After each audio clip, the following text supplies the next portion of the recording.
वह्निस्तस्य जलायते जलनिधिः कुल्यायते तत्क्षणात् मेरुस्वल्पशिलायते मृगपतिः सद्यः कुरंगायते व्यालो माल्यगुणायते विषरसः पीयूषवर्षायते यस्यांगेऽखिललोकवल्लभतमं शीलं समुन्मीलति।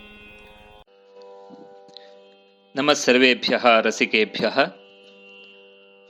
एतस्य पद्यस्य पदच्छेदं पश्यामः आदौ।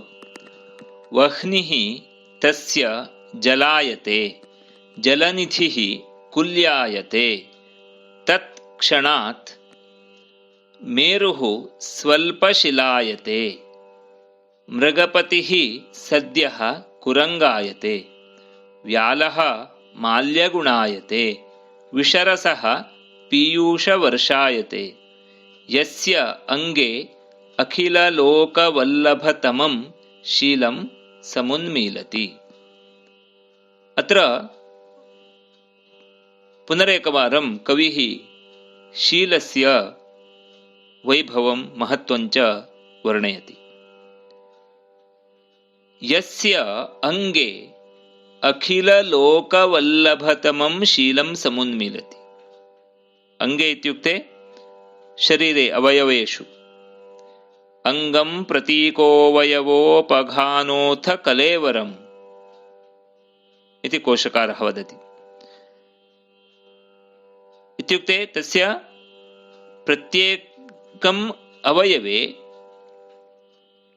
यदि शीलं समुन्मीलति, उन्मीलनं भवति, शीलस्य विकासः भवति, तर्हि तस्य सर्वेपि प्राणिनः वा अथवा सर्वाणि वस्तूनि सर्वेपि सन्दर्भाः अनुकूलाः भवन्ति। तर्हि कीदृशं शीलम्? अखिललोकवल्लभतमम्। अखिलाः लोकाः, अखिललोकाः, तेषां वल्लभतमम्, अत्र तमप्रत्ययः वर्तते। सभा संसदि सभ्ये च त्रिष्वध्यक्षेऽपि वल्लभः इति। नाम मुख्यः भवति। मुख्यं किमस्ति? शीलम् अस्ति। अखिललोकवल्लभतमं। लोकाः इत्युक्ते लोकस्तु भुवने जने। त्रिभुवनम् इति वदामः। त्रयाणां भुवनानां समाहारः। अथवा 14 भुवनानि सन्ति इति वदामः।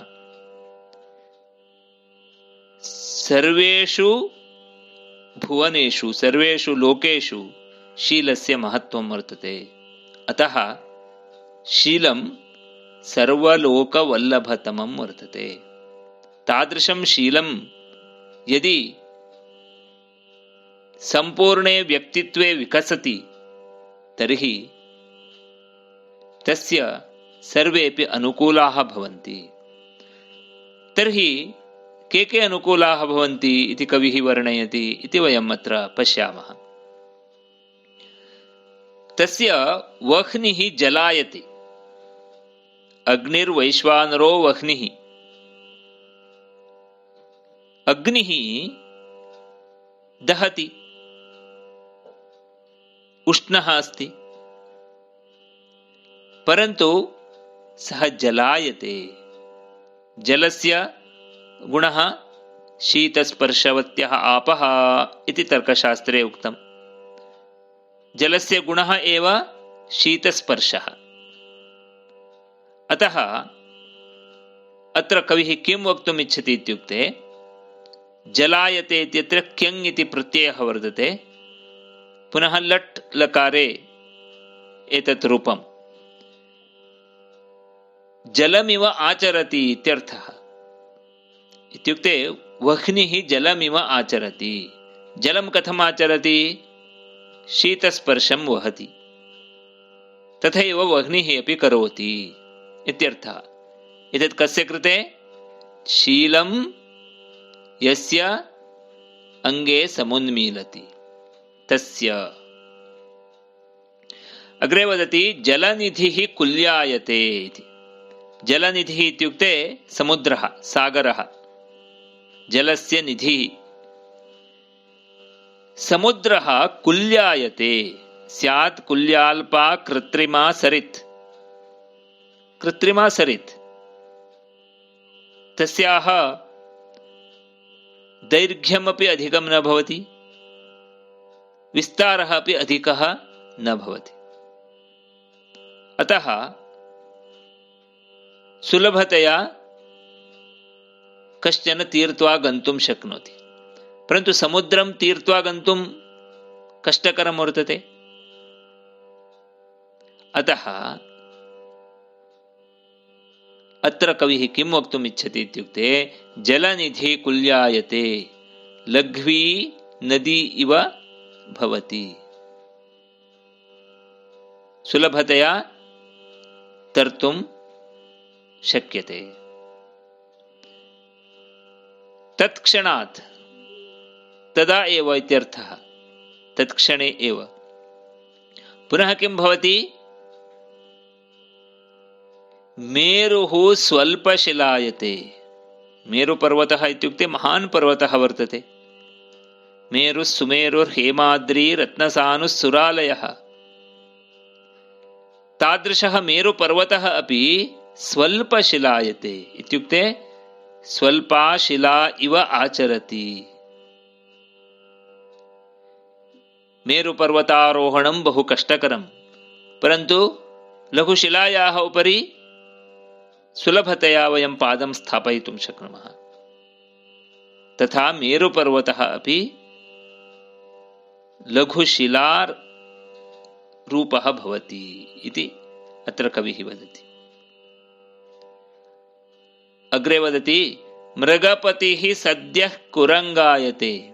मृगाणां पतिः मृगपतिः सिंहः।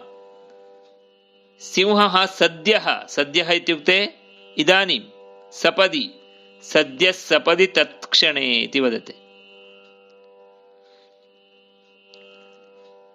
सिंहः किं भवति, कीदृशः भवति?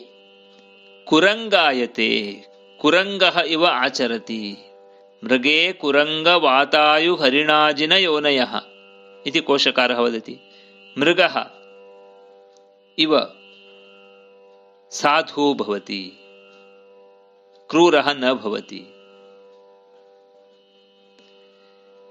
व्यालो माल्यगुणायते। व्यालः चक्रीव्यालः सरीसृपः, सर्पः इत्यर्थः। विषधरः वर्तते सर्पः, परन्तु माल्यगुणायते। माल्यः इव गुणः माल्यगुणः। माल्यगुणः इव भवति इत्युक्ते माल्यगुणायते इति। तन्नाम पुष्पमाला इव धर्तुं शक्नोति सर्पमपि। न दशति, न फूत्करोति। कस्य कृते एतत् सर्वं? यस्य अंगे शीलं समुन्मीलति तस्य इत्यर्थः। विषरसः पीयूषवर्षायते। विषरसः, विषः विषम् एव रसः, तो विषस्य रसः। क्ष्वेडस्तु गरलं विषम्। कथं भवति विषरसः? पीयूषवर्षायते। पीयूषम् अमृतं सुधा। अमृतं पीयूषम् इत्युक्ते। वर्षायते, वृष्टिर्वर्षम्। वर्षाधारा एव अमृतस्य भवति। विषमपि तथा परिणमते पीयूषम् इव। एतत् सर्वं किमर्थं? शीलधनस्य आनुकूल्यार्थं। प्रकृतिः एव तत्र अनुकूला भवति यस्य शीलं वर्तते, यस्मिन् शीलं मुख्यगुणत्वेन वर्तते। अतः शीलं सर्वत्र वैधनम्। शीलं कदापि न अपगच्छेत् इति कविः अत्र निरूपयति। शार्दूलविक्रीडितवृत्ते वर्तते एतत् पद्यम्। एतस्य गानं विदुषः डॉक्टर कृ गणपतिभट्टमहाभागस्य मधुरध्वनौ भवन्तः सर्वे आस्वादितवन्तः। अनुसन्धानकारः महाबलभट्टः गोवा। धन्यवादः।